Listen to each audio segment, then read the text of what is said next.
A primeira coisa que eu queria saber de tu, na real, é um pouco diferente.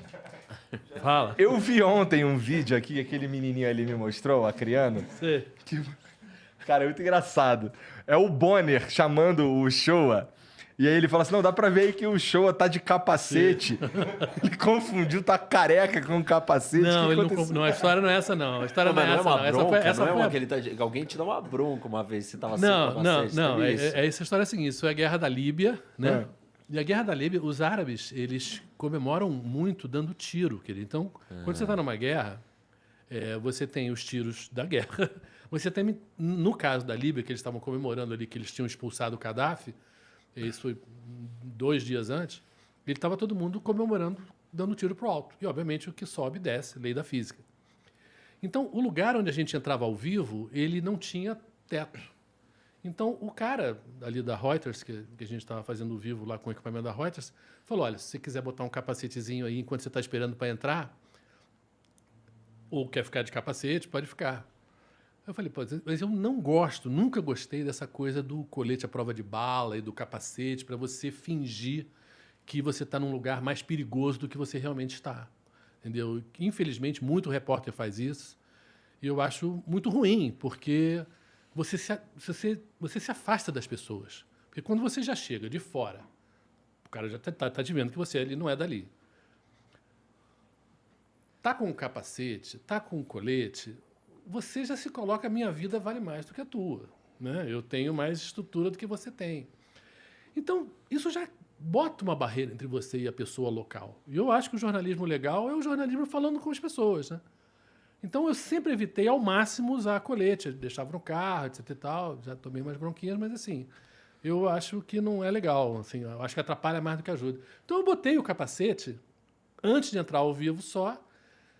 E o Bonner e a Fátima, que estavam apresentando o Jornal Nacional, me viram com o capacete, né? Antes deles irem para o estúdio. Eu estava ali já posicionado já há um tempinho. E abri o jornal, já me chamaram. Mas aí eu tirei o capacete, porque eu não queria dar essa carteirada de, olha só, tô aqui no perigo. Eu não estava no perigo. Os tiros que estavam ali eram os tiros de comemoração. Não... Enfim, ali, às vezes, até atacavam o hotel da gente, onde a gente estava, mas assim, não era naquele momento. E aí, como ele não me via mais naquele momento, ele tinha me visto de capacete e falou, o senhor está de capacete. E aí eu apareci sem capacete. E o pior que aconteceu é que, nesse momento, caiu o meu retorno de áudio. Então, eu não estava ouvindo ele. Então, tinham me falado, olha, ele vai te começar perguntando sobre isso. E ele fez esse caco do capacete, eu não ouvi, respondi o que estava combinado. Só depois que voltou, e aí depois, eu acho que na segunda entrada, eu falei, aí eu contei essa história, que ele tirei o capacete, mas enfim. Os caras te deram esporro por causa disso? Não, sempre teve um pouquinho, por exemplo, na Guerra do Iraque, foi engraçado que na Guerra do Iraque, uma das grandes preocupações era o negócio de arma química, que o Saddam tivesse armas químicas, que ia atacar o Kuwait com gases, com coisas assim. Então, isso é a primeira Guerra do Iraque, né? Não, a segunda. Não foi 91, de 2003. Tá. Né?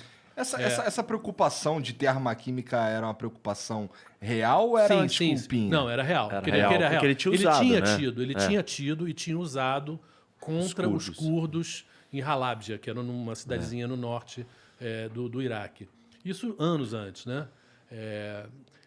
Mas ele já tinha se desfeito do arsenal químico. Mas ele, dando uma de machão, não ficou até o final de vai ter guerra, não vai ter guerra, não dizendo se tinha ou se não tinha. E claro que os americanos e os britânicos abusaram disso e mentiram descaradamente sobre o que eles tinham provas que tinham, e não tinham.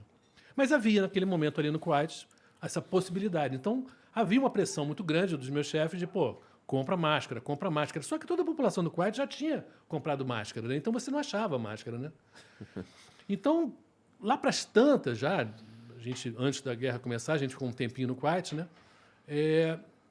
Eu consegui comprar um contrabando, um cara do exército kuwaitiano me vendeu lá $250 uma máscara para mim e uma para o Sérgio Guius, que é um cinegrafista que estava comigo lá.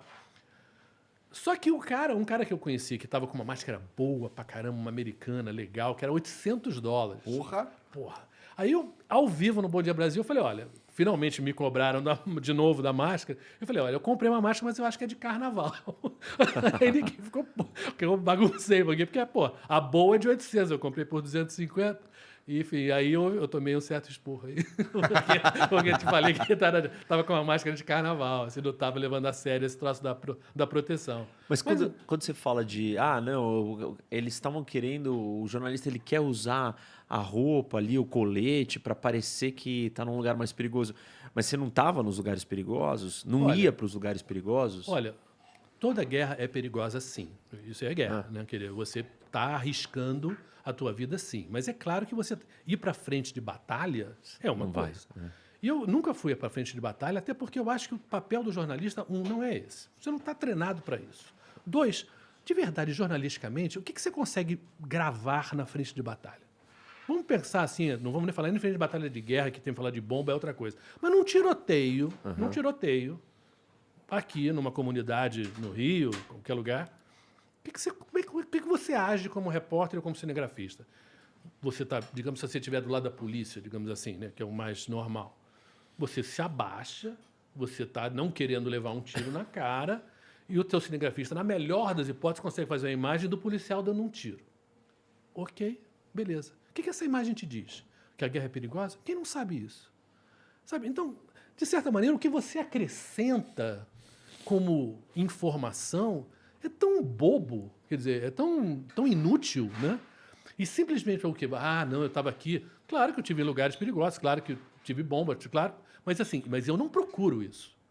Eu acho que a informação interessante é você mostrar o que é ser uma pessoa normal numa guerra, entendeu? O que é, por exemplo, você ser um pai, né? No mundo árabe, basicamente, o pai, né, um homem, tem um papel muito grande, e o cara, a guerra está chegando, a guerra está acontecendo, e você não sabe se você vai embora ou se você fica. São famílias grandes, sei lá, de Alepo, por exemplo, né, na Síria. Eu estive lá. Você decidir sair de Alepo, que é perto da fronteira, que ele não é longe, mas você pegar um carro para te levar, esse pai que conversou comigo, a família dele eram 12 pessoas, eram 3 carros. Cada carro era $300. Para você chegar na fronteira, que era 40 quilômetros, mais ou menos. Ele não tinha esse dinheiro. Quer dizer, ou se ele gastasse esse dinheiro, não ia ter o quê? E ele ia abandonar o apartamento dele, a loja dele, não sabia o que ia acontecer para morar num campo de refugiados. Agora, a decisão de ir ou não ir era basicamente dele. Só que ele tinha 11 vidas a mais para decidir em cima da decisão dele. Agora, eu acho isso uma matéria interessante, entendeu? Porque você consegue imaginar o horror da dificuldade dessa decisão. Né? O que eles estão passando. O que eles estão passando. Quer dizer, e você pega aí, eu tive na Síria já 3 vezes, mas assim, na última foi 2017, que foi um ano muito barra pesada. Que ano você teve lá? 2017. E nos outros anos antes, eu tive em 2003 e 2006. Tá. E depois, então eu conheci a Síria normal, a ditadura básica, mas enfim, mais normal. E a Síria é fascinante, é o país árabe assim, com mais história, né? Damasco é a capital do mundo mais antiga. Né? E é linda, é uma cidade muito bonita, enfim. Então, essa parte do jornalismo, que é a dificuldade de você imaginar que não tem loja aberta. Como é que você come? Né? Onde é que você compra comida? Eu me lembro, na Guerra da Líbia, por exemplo, chegou um momento que acabou a água. E aí, caramba, acabou a água. O que a gente faz? Água para beber. E aí eu tinha... O hotel que a gente estava não tinha serviço, né? Que aí você entrava, te dava uma chave e o resto era contigo. Mas era um hotel internacional, que só tinha jornalista. Basicamente só tinha jornalista e eu conhecia, porque eu tinha tido lá numa viagem do Lula. Tá. Então, quando a gente chegou, a gente entrou pelo deserto, pela Tunísia, pelo deserto, tinha a cidade de Zintan, e tinha um monte de jornalistas, mas todo mundo com medo de chegar em Trípoli e também como é que ia chegar, mas a única pessoa que conhecia Trípoli era eu. Então, um monte de jornalista inglês, alemão, etc e tal. Aí eu organizei, eu falei, eu conheço, eu sei um lugar que eu acho que dá para ficar, porque esse hotel era na beira do mar e a cidade, na verdade, historicamente, todas as cidades não se ia à praia antigamente, né? A praia é uma coisa muito recente. Ir à praia como um prazer, né? Aproveitar o mar como um lugar bonito, uma coisa, na humanidade, é uma coisa que tem 100 anos. Então, Barcelona, inclusive, né? Se você pega a Barcelona da Olimpíada, Estou aqui saindo Totalmente um pouquinho. reformada, A cidade de Barcelona, antes da Olimpíada de Barcelona, era horrível. A parte do mar. Eram restos da estrada de ferro, eram restos de depósitos de indústrias que já não funcionavam mais. Era horroroso. Foi uma das coisas legais que a Olimpíada fez. Então, esse hotel ficava na beira do mar, mas era um pouquinho longe da barra pesada da cidade em Trípoli. Então, eu falei, eu acho que dá para a gente chegar lá, eu acho que dá para ficar. Aí a gente organizou 4 carros, eram 3 carros desses assim, SUV, sabe, grandões, desses que tem a parte de trás aberta, sabe? Caçamba, né? Com aquela caçambona. E um carrinho merda, sabe? Bem merda mesmo. E aí chegou na hora, todos de manhã, né? Vamos para lá. Aí eu que ia escolher o primeiro carro, né? Eu que organizei tudo. E aí eu escolhi o carro merda. E o cinegrafista, o Edu Bernardes, estava comigo, olhou para mim e falou, pô, tá maluco? Um carro merda desse? Eu falei, não, pode deixar. Tinha motivo, né? Aí eu expliquei, olha, esses carros que tem caçamba atrás são os carros dos rebeldes. Todo carro de guerra são esses carros SUV. Então, se tiver algum ataque, é esse carro que vai levar tiro. Não vai ser um carro merda. E eles vão ter que esperar a gente, porque eu conheço o caminho. Entendeu? Então, aí os caras iam lá, saíamos, daqui a pouco paravam, esperava a gente chegar, entendeu? Então, você tem umas manhas que você vai aprendendo, claro, com um pouco... Sendo carioca ajuda também, não é só porque, obviamente... Ajuda, a gente sabe se virar. A gente sabe se virar, mas tem umas malandragens que são importantes nessa hora. Mas eu acho que o jornalismo de guerra ele deve ser calcado na cobertura do povo, das pessoas normais, o que é o horror de uma guerra. Porque os governantes, eles mentem pra caramba, os generais, eles mentem pra caramba. Eles têm Existe uma guerra realmente de informação. Né? É isso que eu queria saber. A parte da desinformação, da manipulação. Na verdade, é a primeira coisa a morrer na guerra. E como que você confia na informação que você está trazendo? Como que você ali no front, ou dentro da cidade, ou dentro da guerra, você distingue o que é verdade, o que é fake news, o que é campanha de desinformação? Olha... É muito complicado. Digamos assim, pega uma guerra como o Iraque, em que você tinha uma mídia americana completamente servil em relação ao governo. É impressionante como jornais respeitadíssimos, como o New York Times, depois eles pediram até desculpa, né? Porque eles, dessa hora... E esse é o problema de guerra, né? Que a guerra empurra uma coisa de patriotismo meio bobo, né? Porque você para de pensar, é do teu time, é do teu país, você aceita tudo porque o teu governo disse. E não é bem assim, né? Então, tinha muita mentira também do governo americano, dizendo teve tropas iraquianas, da Guarda Republicana que fizeram isso, e depois não tinham tido nada disso, entendeu? Eles demoraram umas 3 semanas para chegar em Bagdá e contar. Agora, por mais que você tenha um cuidado como repórter de falar do que está acontecendo, e falar, olha, segundo o governo americano, segundo fontes... Mas, pô, chega uma hora que é chato pra caralho você ficar repetindo sempre isso, né? Mas não se trata disso mesmo. Porque você, como repórter lá, você tem um limite geográfico do que você pode falar. Eu estou no sul do Kuwait, eu estou no Kuwait, ou eu estou no sul do Iraque, eu não tenho como saber o que está acontecendo em Bagdá. E nessa hora, realmente, você depende de uma equipe. A TV Globo, que eu trabalhava, tinha profissionais que pesquisavam em outros meios de comunicação, eu também. Eu tinha uma pessoa que falava árabe comigo para checar a mídia local, ele também conhecia a realidade local. Então você vai misturando um certo bom senso em relação ao que é provável e o que não é provável.